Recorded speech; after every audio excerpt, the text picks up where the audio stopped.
அரங்கரும் அடியேனும் ஓம் அகத்தீஷாய நம. அரங்கமுருகா நினது திருவடி சரணம். திருக்குறள் நட்பாராய்தல். அல சொல்லி அல்லது இடித்து வழக்கறிய வல்லார் நட்பாய்ந்து கொளல்.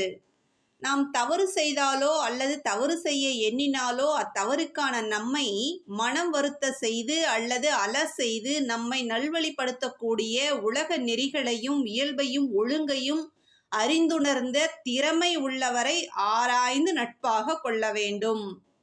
ஒரு நட்பு நல்ல நட்பாக இருக்குமாயின் அது நாம் அழுதாலும் பரவாயில்லை என்று நேரடியாக நம் தவறை சொல்லும் என்ற ஆறுமுக பெருமானே.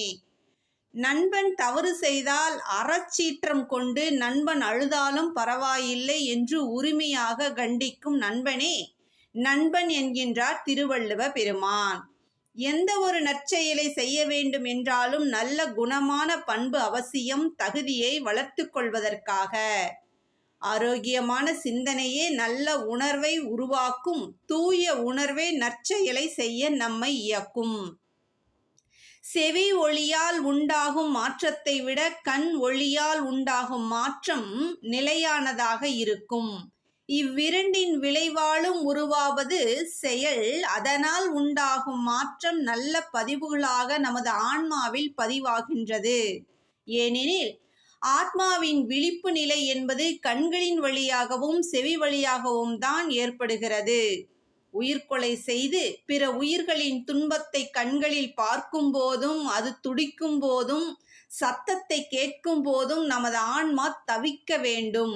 இல்லை என்றால் பாவ சுமையின் காரணமாக நமது ஆன்மா தவிப்பதை நாம் அனுபவித்தே ஆக வேண்டும்.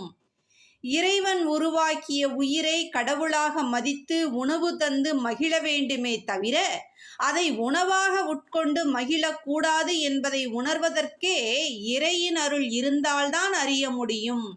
சிந்திக்கும் ஆற்றலை அதிகரிப்போம். ஞானம் பெற்று சிறப்புடன் வாழ்வோம். குருவின் அருளோடு பணிவான காலை வணக்கம்.